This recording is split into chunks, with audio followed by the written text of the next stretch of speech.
Welcome back. I'm so happy that you are here with me. I want to talk today about habits. I have been really diving into habit formation because this is one of the things that I had to learn how to help people develop over the years. When folks come to me and they don't have the habit of exercising, I want to help them learn how to exercise in such a way that it becomes something just isn't part of their daily routine and they never established a habit of movement in their day-to-day life. So there's a ripple effect of habits where one new habit that you establish can ripple and create multiple additional habits. For example, if you stop drinking and you're not interested in drinking alcohol anymore, a lot of people will start to make better nutritional choices as well. Your sleep and your habit of sleep will shift. That overnight shift just from avoiding alcohol or avoiding alcohol a few days a week is going to segue and create a ripple effect into other habits like sleep in your life and your sleep routine. So that's an example of a positive outcome for establishing a new habit. There's a few different authors that I've been diving into their work to understand really how habits are formed at a conscious level and then become subconscious and unconscious competence. James Clear, who wrote Atomic Habits, he talks about habits from the standpoint of how that compound interest occurs. So once we establish a new habit and we continue that habit, there's a result that occurs that starts to compound, just like a bank account that we start saving money into. What is happening for us is as we create that habitual routine day in and day out, it starts to create that outcome that compounds over time.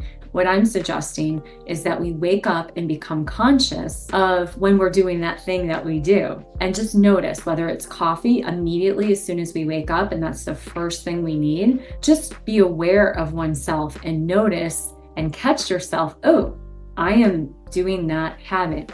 Is there a way that I could inject another habit prior to going to get coffee? So we do want to establish really clear and healthy habits. How do we do that? I have found the primary beginning points of reestablishing habits. So I invite you just to pay attention and try to catch yourself at least 1 week. That's it. I know there's research that says 21 days. There's research that says 28. There's research that says 71. There's many different numbers that have research behind them and how long it takes from something to become conscious to unconscious. What I like to do is I like to wake up and think about the thing that matters most to me on that day. Before I go to bed at night, there's 3 things that I write down that I'm going for the next day. And so as soon as I wake up, I open my digital notepad on my phone and I look at those 3 outcomes that I'm going for that day. And then I imagine what that would feel like if I accomplished those things. And I try to bring up that emotion inside of my body before I move forward into the day. And I have a habit of meditating and breathing every morning, but I usually do that post coffee or tea in the morning, just depending on how I'm feeling that day. I invite you to comment below if you have any ideas about how you were able to shift a habit. I would love to hear about those. And I'm going to do a little process with you that is another EFT, emotional freedom technique, about habits and reestablishing a habit. I'm going to use my favorite friend, Brad Yates, as I walk through that emotional tapping technique so that we can not only talk about how we want to reestablish habits, but actually let's do it together and create a process. So I like to put this somewhere in my routine. I don't always do EFT in the mornings. I often like to do it in the afternoons after I'm finished working with clients. To be more clear, I'm going to sit down and let's begin tapping. All right. So my friend Brad Yates, thanking him for all of the wonderful videos on YouTube he has established. So here we are, beginning to change and create and cultivate good habits. Taking full responsibility for your own well-being. Taking full responsibility for my own well-being.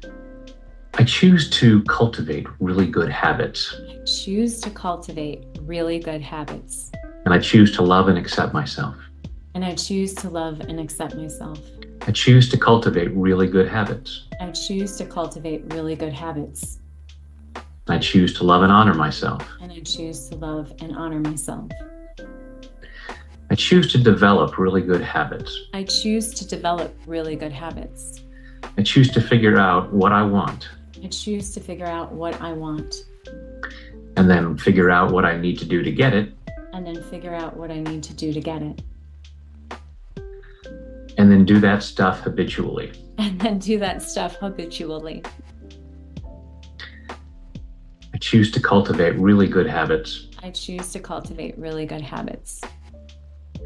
and I choose to deeply and completely love, honor, and accept myself. And I choose to deeply and completely love, honor, and accept myself.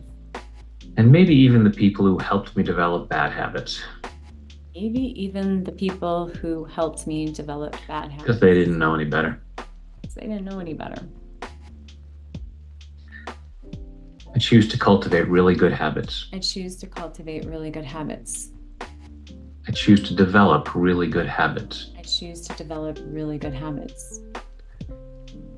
I choose to figure out what I want I choose to figure out what I want, and then come up with a plan to get it. come up with a plan to get it. What are the things that I need to do? What are the things that I need to do? I choose to get those done. I choose to get those done.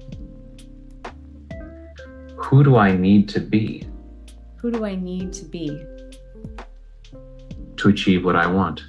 to achieve what I want?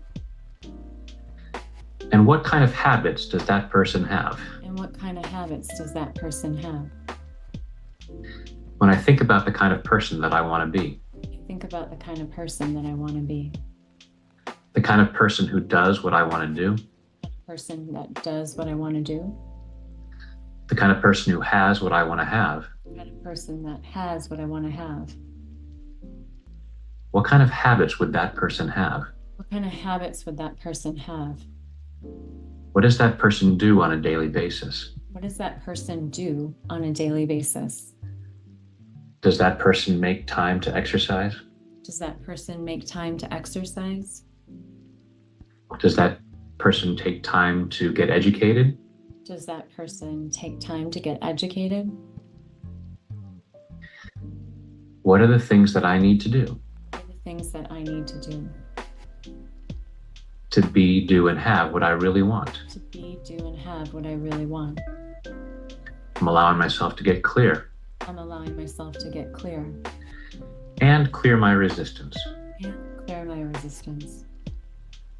All this resistance to making changes, All this resistance to making changes, all this resistance to doing things differently.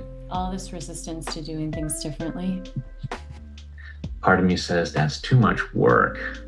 Part of me says that's too much work. I don't want to do things differently. I want to do things differently. And it's not because I'm bad or stupid. It's not because I'm bad or stupid.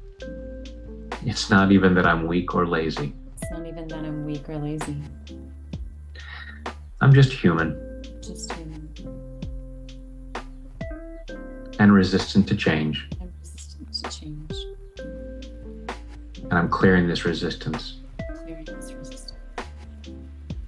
And I'm clearing any fear of achieving what I want.